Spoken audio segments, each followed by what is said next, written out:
Hello there, I'm Nathalia Melo, your unfiltered fit BFF. Mom of two turned CEO of a fitness empire. Someone who truly understands the struggles of trying to stay fit, sane, and sexy, all while juggling work, life, and motherhood. And this is the Unfiltered Fit Life podcast. Follow along wherever you're listening and join me weekly as I help busy working moms just like you simplify your fitness journey so you can lose fat, regain your confidence, and feel sexy AF. It's time to stop living in the what ifs and hiding from the cameras. It's time to regain control over your body, feel sexy naked, and wear a bikini confidently. People already see you as a super confident woman, but it's time for you to feel the same way too. Come on, let's go. Hello there, fam. Welcome to another episode of the Unfiltered Fit Life podcast. I'm Nathalia Melo, your host. And today I am pulling the curtain to talk about something that is just as important as the strategies I teach. And especially as we are getting towards the end of the year, where that's a time where a lot of people are going to look for help with their fitness or look for a program. And last year at around this time, I talked about what to look for in a fitness coach. So this year, I wanted to do something a little bit different. And I wanted to talk about the types of clients that I simply cannot take on. And before we move forward, I want to make it very clear that this has nothing to do about judgment or harsh criticism, but ultimately it is really about alignment and make sure that everybody's on the same wavelength. You know, I've been coaching for over 15 years, and there have been a few things that I've learned over the years, and I'm going to talk about that as well. But before we get into the conversation today, I want to give a huge shout out to every amazing person who has been leaving a review for us on the Apple podcast. We're up to 21 ratings, which is amazing. I would love to see, do you think we can do this? I would love to see this get to, let's be ambitious, 30 by the end of January.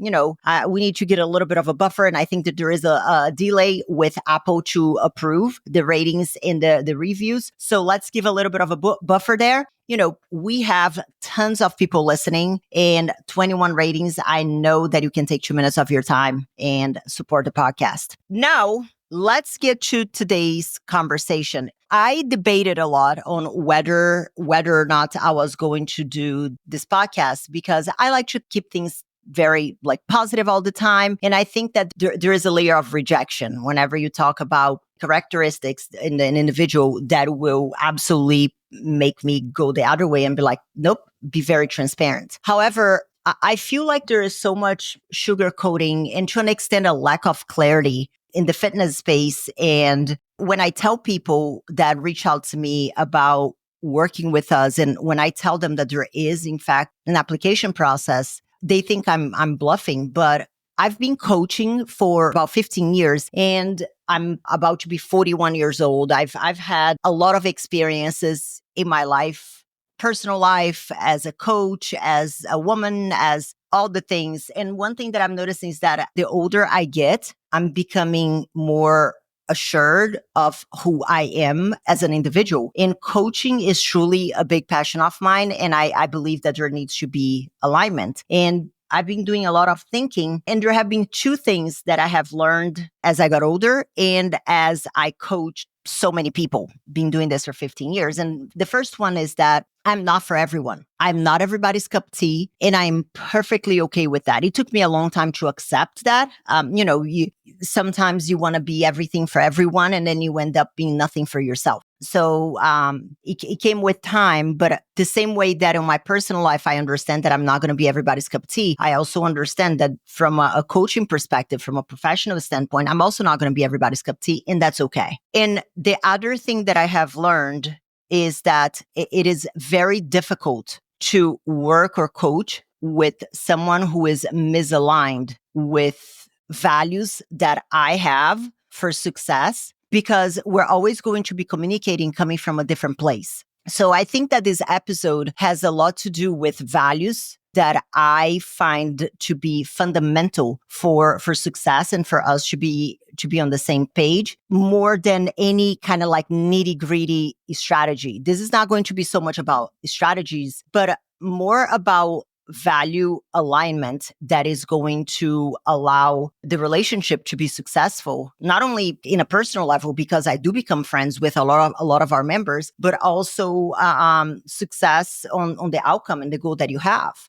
And, coaches are always talking about who they help and, why they love what they do. But we need to have that clarity. It's just as important to have clarity on who we do not align, who the values do not align.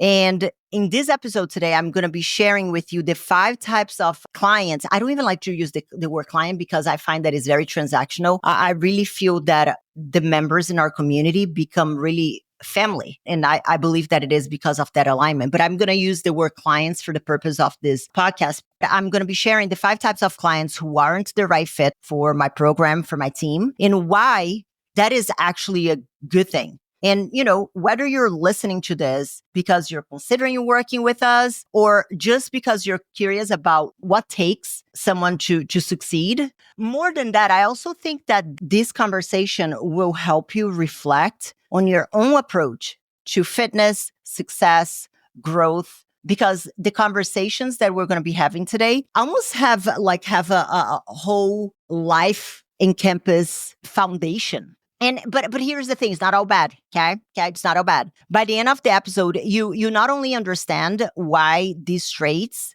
don't align with lasting results, but you also walk away with a clear idea on how to set yourself up for success and what you look for when you're looking for someone to help you, be that with your fitness or with anything else. Because whenever you're working alongside someone, there needs to be a value alignment. And if you value X and the person that you decide to work with values Y and Z, there is a misalignment because you value X and that person values Y and Z. So whether that person that you choose is me, it might be that whenever I start speaking here, you're going to be like, you know what? This crazy bitch ain't for me. I am perfectly okay with that. We can still be friends. I have a lot of friends that I don't agree with a lot of the stuff that, their belief system. But you know what? We can still be somewhat friendly. Maybe not besties, but we can still be friendly. And there is something powerful about opposing perceptions and mindsets. But if we're talking about a close relationship like coaching, you need to respect me and I need to respect you. Otherwise, it's not going to work. And the first characteristic or, type of person that I struggle to help is those who have a victim mentality. Having a victim mentality doesn't work because you're constantly looking for that external blame rather than taking ownership. And the truth is that progress requires personal accountability and a willingness to find solutions. If you're constantly blaming others or blaming the universe or finding something outside of yourself to succeed, you are always going to be stuck. And you're always going to be looking for that outside force to blame for a lack of result and progress. But and here's the thing. Before we even talk about all the types, okay? What I'm talking about here are people that live in a constant state of victim mentality and the other characteristics that I'm going to give. I have my moments where I feel that I'm acting a bit like a victim. I have that. But it's how fast you're able to snap out of it and be like, okay, I threw a pity party to myself. I'm good now. What are we going to do moving forward? What can I do given the circumstances? What is it that I can do? So I wanted to make it very clear that this is not one of those, spiels. Yeah, suck it up, buttercup. Go hard or go home. You suck if you're always you know what I'm saying? But what drove me to do this podcast today was I was having a conversation with somebody on my inbox, on my Instagram. And I had a conversation with this person 3 years ago. I was looking over the conversations that we've had. 3 years ago, we were having a conversation and she described all the things that she was struggling with. And then whenever I asked, it was the pandemic's fault because it was right after the pandemic. It was her husband's fault because I don't know, he was busy with work or he lost his job or whatever. It was her age, and it was her hormones, and it was a whole bunch of things. And listen, if we're going back to 2021, it was hard. It was hard for a lot of people. And then I was having a conversation with the same person now, almost like 3.5 years later, because the initial conversation was in the very beginning of, no, I'm lying. It was around the same time as now. So we're talking about a 3-year process. She's still in the same place, exact same place, a bit worse actually. And she's still blaming the same things as she did 3 years ago. Oh, because work is busy, and I have 2 kids, and like my husband is busy with work, and my hormones because my age. And 3 years have passed and nothing has changed. And whenever I asked her, I was like, okay, so what do you think that needs to change? Oh, like work needs to get less busy, my kids' activity, my husband needs to be home more often. Like it was everything outside of herself. It is impossible to help someone who refuses to have an honest look. And listen, nobody's life is going to be perfect. There is always going to be something that is happening. You're always going to be busy. It might be on your personal life. It might be on your professional life. It might be, because you have like the spirit week at freaking school that you need 27 different outfits. Like you might have a sick parent. You might have a sick child. There are projects. There are people coming to your house. There are always going to be something. And you can sit there and, oh, because my kids have all these activities, because my husband's busy. Or you can take action and objectively look at your life and be like, you know what? This is what I'm dealing with right now. What is under my control? Because if you're constantly believing that life is against you, you're perpetually going to struggle to recognize that there are things that you can do. So if you see a pattern of thought process like this, my advice would be to understand that real growth is always going to come from owning your journey, from owning your actions, from owning the things that are within your realm of possibilities, your own. What is it that you can do to establish change? It might not be perfect. Right now might be a season that is hard, but what is it that you can do to move forward? Because clearly the constant state of victim mentality is not going to serve long term.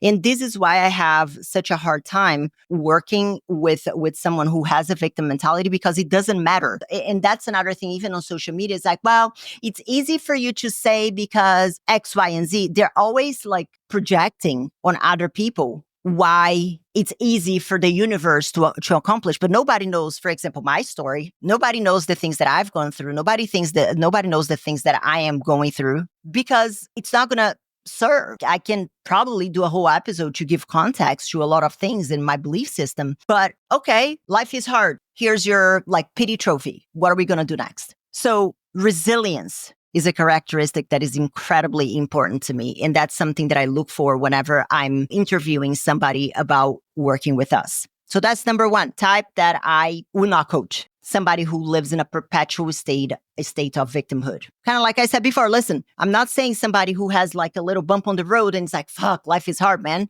We all have that moment. But if you're choosing every single day to live in a state of victimhood, it's a choice. Type 2, those who continuously rely on a coach for motivation and accountability. I was reading a book today by John Maxwell, amazing, amazing writer. He talks a lot about leadership and success, but I find that a lot of the things that he talks about are almost like life lessons. He was talking about motivation and how people are always asking him how he stays motivated. And it was very powerful. And I'm going to paraphrase here because I don't remember the exact words. It was something along the lines, it is okay to use motivation by watching other people.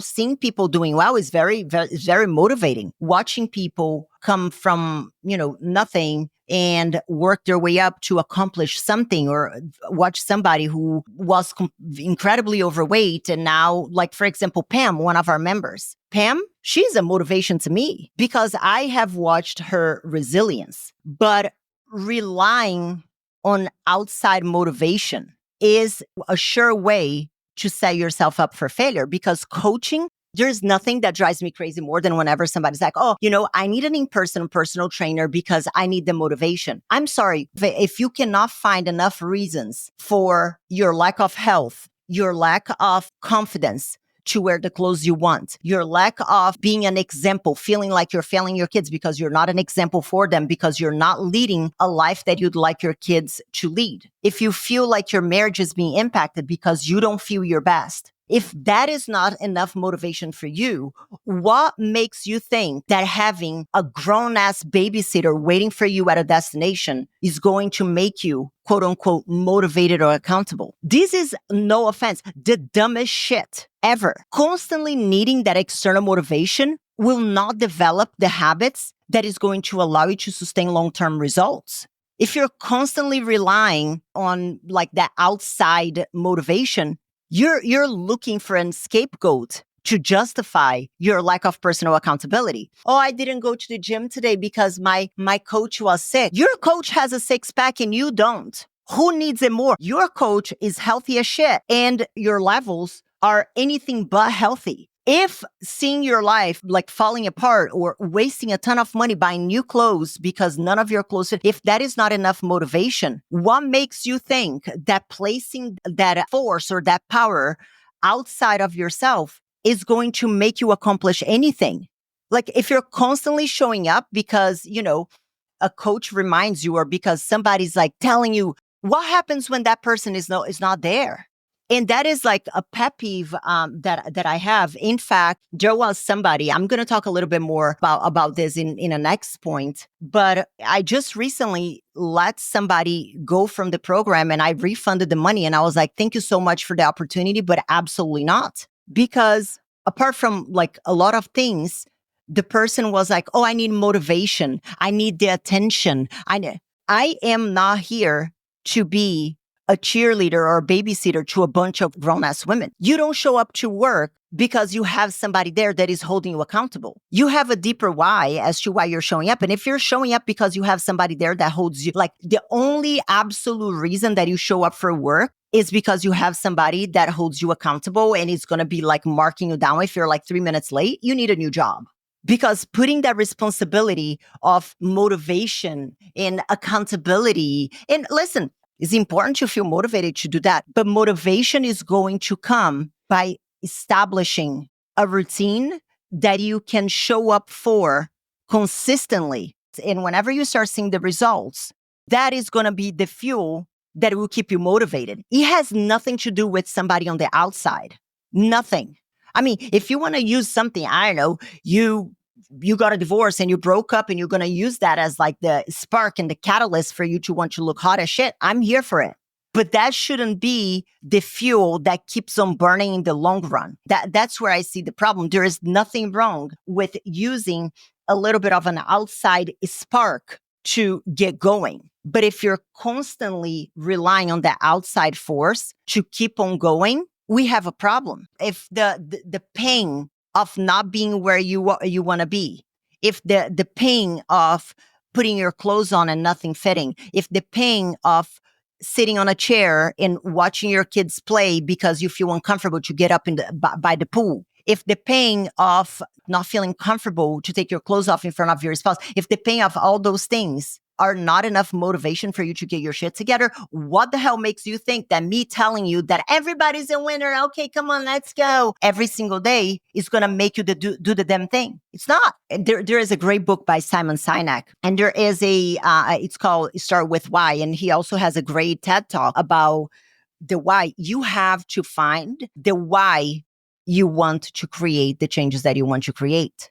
This is not up to a coach. This is up to you, because that is what is going to make you own your journey. Put yourself as a responsible party. Otherwise, you're just going to be stuck on the same place. That's something I tell our members all the time. If you're coming to me expecting me to tell you that you're not allowed to do this, you're not allowed to do that, oh my goodness, that's bad. I let our members do whatever the fuck they want, because it is not my job to babysit grown-ass adults. With that being said, I will always be here to educate and explain X, Y, and Z. And with that information, allow the person to make a decision that aligns with their goals. Because here's the thing, everybody's priority is going to be different. You can see here and be like, oh, I don't know, like drinking wine is bad. I mean, it's contextual. Obviously, listen, I'm talking about somebody who doesn't have a alcohol problem. I'm talking about, you know what I'm saying? Like, I'm not talking about getting shit-faced, white girl wasted. I'm talking about, having, let's say, a glass of champagne. Bad? Well, if you look at the research, yeah, like alcohol ain't great. But if we're talking about, let's say, celebrating 20-year wedding anniversary or 15 or 10-year wedding anniversary with your spouse on the beach, enjoying a beautiful, moonlight dinner, is that bad? No, you're enjoying a moment with your partner. So that's why the whole permission thing and motivation thing can become very problematic because it depends on context. And you're the only one who's going to be able to give context to the situation and make a decision with the knowledge that you've been given by a coach. So perpetually relying on a coach for motivation and accountability and all of that, I'm not about it. Because then I become babysitter to a bunch of adults. And this is not the Nathalia Melo daycare. So observe your journey. And what are the parts of your journey that you can own? Why do you want this change? And once you're able to fine tune that, you're going to start to see that accountability and motivation are a small part of a much bigger picture. Now we're going to go to type number 3, those who are constantly seeking novelty. I have news for the folks that are, we need muscle confusion and you need all the fancy recipes with the salt that is going to come from the Himalayan with the sprinkle of the blood of a fucking virgin. I promise you that this novelty is like in always jumping from this shiny thing to the next shiny thing and to the other shiny thing is going to keep you stuck forever.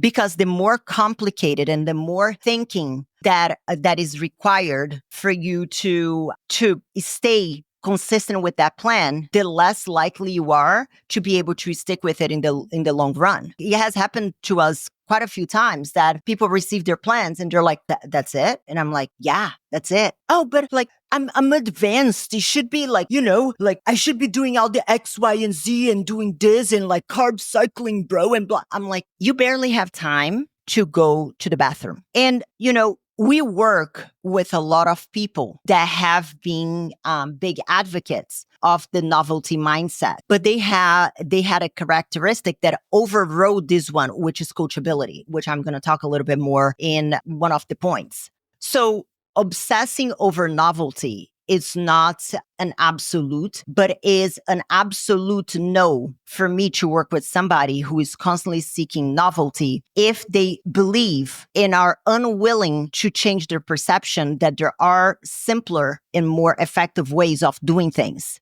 Like, let's say you have a shady diet. You are sleeping very bad. You're trying to keep yourself going throughout the day with buckets of caffeine. And listen, love my coffee. But if you're sleeping crap and then you're like, oh, I need the best pre-workout with some extra caffeine. And I need a workout that is, fancy and like muscle confusion and a new plan every single week with different movements, with side pressing on the leg press. That is not what is going to drive your results. And an analogy that I make all the time, and there was a podcast that I recorded recently, can't remember which one it was, but it's like, do you think that Michael Jordan became the best at what he did in basketball by doing fancy novelty stuff every single day? Or do you think that he became truly the GOAT by doing the boring stuff repeatedly, day in and day out? If you are uncomfortable with boredom, I can tell you right now, it is going to be very difficult for you to have long-term success. And that's why I struggle to work with people who is obsessed with a constant state of novelty. There are different ways in which you can implement novelty into your boring plan. I don't know, get some fun Tupperware for your meal prep, get some funky new clothes for you to go to the gym to do your basic as fuck weightlifting and cardio routine. Like add novelty by maybe like this is something that I did when I was competing because I was getting very bored because I was spending a lot of time in the gym. I would have like 2 gym memberships because then, he added novelty by changing the environment. So there are ways for you to add some quote unquote novelty that don't necessarily mean that you are going to have, the bells and whistles and like this ingredient that is this pepper that comes from the southwest of India that is grated with like the touch of a fucking monk. Like you do not need that in order to get results. And if you're constantly looking for the novelty, it's going to be very hard for you to stick with one thing long enough to see progress. You're going to be jumping from thing to thing. So if there is one takeaway, and I am ADHD, fundamentally speaking, ADHD folk love novelty. I love novelty. Big fan of novelty. But that's what I was saying before. You can look for novelty in different ways because mastery and results will come from committing to the fundamentals day in and day out.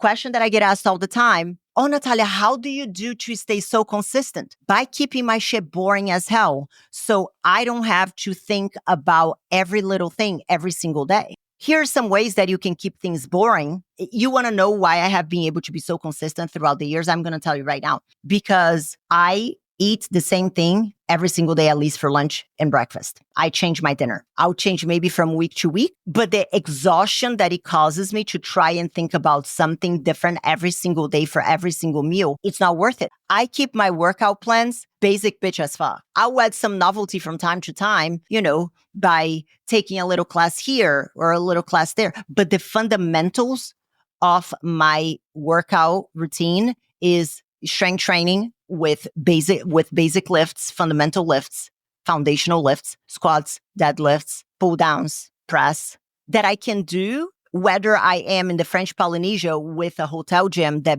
has like a handful of dumbbells and a cable machine that barely work, or by going to my home gym that has more equipment than I know what to do with. That is the key to success. Number 4, this one might be the one, which is those who are uncoachable, aka the know-it-all.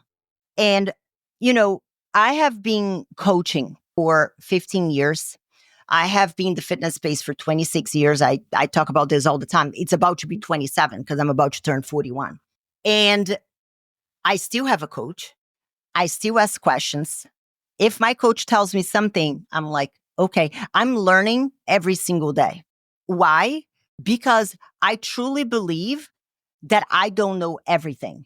I'm a big believer that you never know so much that you can learn and so little that you cannot teach. I heard this quote somewhere. I can't quote who said it, but it is a quote not by me. And it is incredibly true. One of the questions that I ask whenever I'm speaking with someone is, do you think that what you're doing right now is work? Do you think you know what to do? And it blows my mind how many people have been stuck forever doing the same shit. Oh yeah, I know what to do. Why aren't you doing though? And maybe that person knows what to do for a scenario from 10 years ago, but being open to understand that there are different ways of doing it, especially if what you have been doing doesn't work. If you believe that you know everything, they resist guidance. Someone who thinks they know everything, they will resist guidance and improvement. And a coach is there to guide, not to argue. It's crazy to me when, somebody's like, oh, but that's not how I do it. Well, and how you do it wasn't working. So, oh, but that's not how I do it. Right. I know. That's a good thing, because if what you were doing was working, we wouldn't be here. So, and that's why I'm so emphatic, and kind of going back to, I think, an example that I used in a previous point about perpetually relying on a coach for motivation, is that we had to make a very difficult decision in recent times, like very recently, to let somebody who was already inside of the program go. I hope that person finds somebody who is going to meet the needs that she has. But there was unwillingness to learn a different way of doing it, and a lack of openness to see things that for what they were. What you are doing is not working. You have been stuck on the same cycle for a couple decades. We are showing you what is the different way that has helped over 5,000 women. The part that cracks me up the most is whenever somebody's like, but what is it that you do? I'm like, I am telling you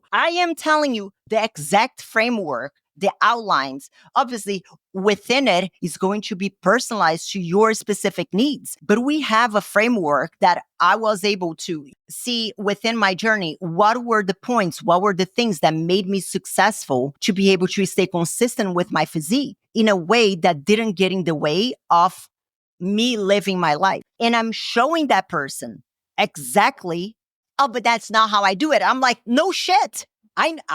Well, no shit, Sherlock. I know. And that's why you're here. And like this unwillingness to learn that there are different ways of doing things, it's an absolute non-negotiable. And I'm very clear and emphatic on the first meeting that I have with people that, they need to understand that there are different ways of doing things. And maybe there are some good points about what they have been doing, but they are going to need to be open to a different reality. And obviously that doesn't happen overnight. And change is hard. I get it. But there is a difference between somebody who is skeptical of change, however open-minded. I can work with that. I'm not expecting anyone who comes to me to be like, oh yeah, I trust you, Nathalia, right out of the get-go, because I understand that trust is earned. I don't expect anybody that reaches out to me to be like, you know what? I trust you from the first second, like from the moment I give you money. That's not how this works. But I can see that there is an openness and willingness to see things from a different perspective and to try things. But if you're not even willing to try and you just basically want someone to blame for your lack of results because now you're paying somebody to just agree with everything that you have been doing up until tonight, I'm not doing it. I'm not doing it because true growth is going to require humility and openness to learning. The moment you stop learning is the moment you start dying. I don't know if this is a quote, but I think it is. So, but it is true. And the moment you think you have it all figured out, that is the moment you stopped your growth. So being uncoachable is like such a big no for me personally. Like I personally have a big beef with a lack of coachability. It's probably up there as the characteristic that I struggled the most with to overlook. And again, these are not, I understand that there are seasons, especially, for example, if I'm talking with someone who had a very bad experience with a coach previously, I can't expect that person to just be like, oh yeah, Nathalia, I totally trust you. Yeah, like I got completely screwed by that other idiot, but sure, like I trust you right out of the gate. I'm not saying that that's what I expect, but an unwillingness to try different things and to keep an open communication with questions and with concerns and with, conversations that are going to be growth-based to truly understand the different process rather than trying to impose to continue doing what you were doing before and then expect a different outcome. That's literally the definition of insanity. Like batshit crazy, do the same thing and expect a different result. It ain't gonna work. So I'm not about it.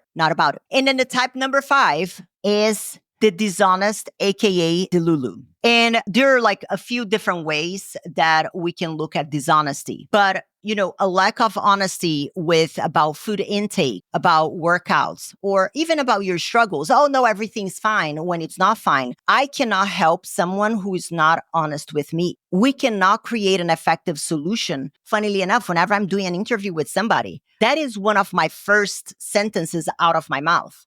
Do not feel the need to give me politically correct answer because I don't do politically correct. And if I do not have clarity on where you truly are and what you're struggling with, it is going to make it very difficult to come up with an effective solution to your problem. So if you're not honest, like for example, how have you been eating? Oh, I eat healthily. I eat so good. I like lettuce and ice cubes and chicken breasts sometimes, and I'm just so good. But then I'm like, let's say I'm friends with you on social and I'm seeing on social that you're, eating for a family of 27 and getting white girl wasted. That is not true. Oh, I got all my workouts in. Well, kind of. I missed the first 2, so I just did 1. then you didn't you just did a third of what you were supposed to do. There was, and the reason I became so intentional about the conversation about honesty is because there was a time that we had someone that we were not seeing the level of results that we know our program delivers. Okay. And I'm like, something is not adding up. Like, we can tell, like, we as a team, we have over 15 years, over 50 years of experience. I think it's close to 60. So this ain't our first rodeo. We can tell. And then, and again, listen, sometimes it is not intentional lie. Sometimes it's that the person doesn't know. You don't know what you don't know. Like, for example, they order a caramel macchiato frappuccino, whatever the fuck at Starbucks, and they don't know that it has like 5 million calories, and they don't track it because, they don't know, like, they don't tell us that, oh, it's just a coffee. That is an honest mistake. Or, adding a little, like a extra olive oil to your salad. Oh, it's just a little bit of extra olive oil. That is going to add to the caloric content of that food. But if the person doesn't know, the person doesn't know. So this is not the kind of dishonesty that I'm talking about, because these are honest mistakes. And that's, where coach can come in handy to have open conversations and try to understand where the disconnect is. So this is not what I'm talking about. What I'm talking about is like being deceitful and not being honest if you know that, you haven't been fully compliant with your plan. That you had cake, but then you say, oh, no, I didn't have cake. Nothing wrong with cake, but we need to know. Or kind of like I was saying, there was this person that was saying, oh, I'm not getting the results. I'm not getting the results. And we're like, holy shit, like that cannot be. So we got the person to start sending us photos of her meals because we wanted to see. And again, it could be just an honest mistake. It could be that, for example, she has rice and beans on her plans, and then she goes to Pollo Loco, and which is like swimming in butter, in oil, and it's going to have a lot more calories than what she's accounting for. That's not what I'm talking about. So we asked her to send the photos, and then we start to receive the photos, and I'm looking at it. I'm like, holy shit, like these pictures look good. Well, a quick reverse Google search shows me that she was sending us stock photos from Google. That is dishonesty. That is flat out lying. And that is the kind of lie that I will not tolerate. If you cannot be honest with the person who is trying to help you, like there's no conversation to be had. So being honest with your coach and with yourself is and will always be the key to getting results, not only now, but long-term as well. Because this will also allow you to objectively look at the things that you're doing and be like, okay, what are the missing pieces? And if you're honest with yourself, also being honest about your goal, instead of like just creating the goals that society is telling that we shouldn't care about the scale. And I did a whole episode about that. So the link's going to be in the show notes. I'm going to use this as an example, but I don't care about the scale. I don't care at all. But then in the beginning of the conversation, you tell me that, I gained 25 pounds and I would love to lose that. Nothing wrong with caring about the scale. I need honesty with what it is, the outcome that you want, instead of giving the fluffy answer that you think I want to hear. I come with zero agenda. I want to hear the honest, true goal that you have, because that is the only way that I can deliver the things that you want. So there needs to be honesty and clarity. Otherwise, there are going to be no results. And these are the 5 types of things in people that I would not coach. And like I said in the beginning, I'm talking about a perpetual state of living with this mindset. I'm not talking about somebody who, challenges me a bit about something that we're doing and they want to know a little bit more information. That's not what I'm talking about. I'm not talking about somebody who, I've been very compliant this week, but then they had extra dressing or Starbucks that they didn't even realize that were quite a bit of calories. That's not the things that I'm talking about. I'm talking about somebody who is continuously and perpetually doing the same behavior and refuses to change. And I don't want this episode to be about judgment.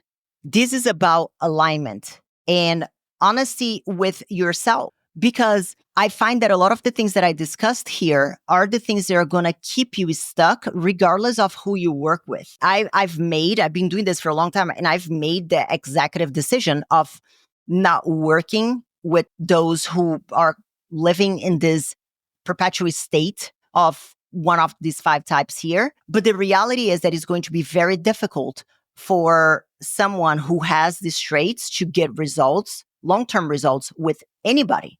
So this is an opportunity for self-assessment. And sometimes you might be doing things that you don't even realize that you're doing. And this episode might be a good opportunity for self-assessment. I want you to reflect on your own habits and mindset and ask, am I showing up as the kind of client who can thrive with coaching, any kind of coaching? Because coaching is not babysitting.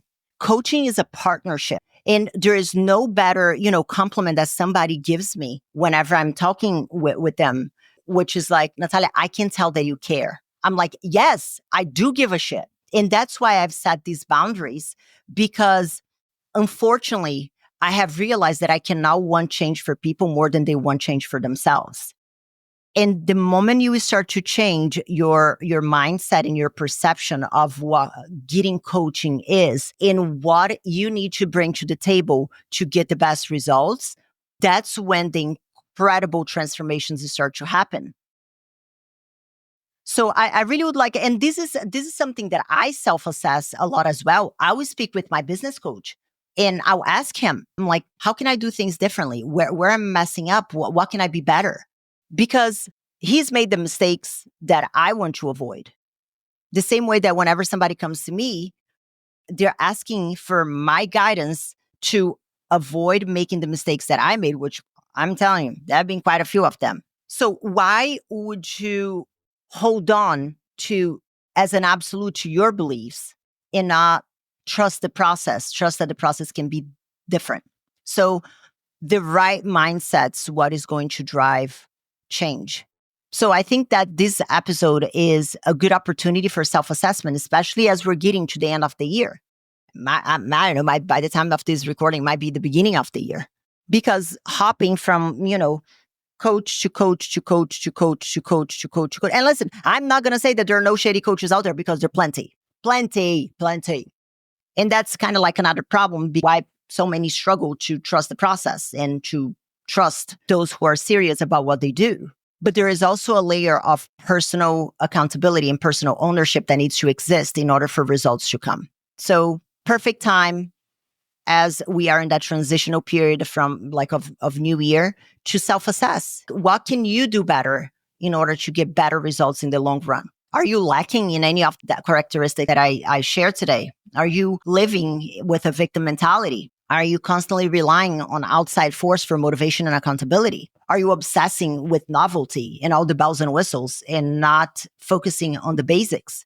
Obsessing, constantly wanting to not be bored, when the reality is that change happens in boredom. Are you being a know-it-all? Because I was a personal trainer in college for 5 years, so I know what to do. Oh, do tell me more. It's cute.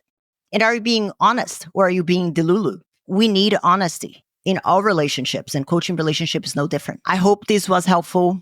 Thank you so much for listening. Don't forget to leave your review. I hope you have an amazing time with your family and loved ones, and I cannot wait to chat next week. Bye. Thank you so much for tuning in this week. But let me ask you, what was your aha moment in today's episode? I would love to know. You can leave me a comment at the link in the show description. You can also follow me on social media, Instagram. Links are down below as well. And let me know what topics you want to hear more about or who I should have on the show. This is it for today, guys. I'll see you back next week for another episode of the Unfiltered Fit Life podcast.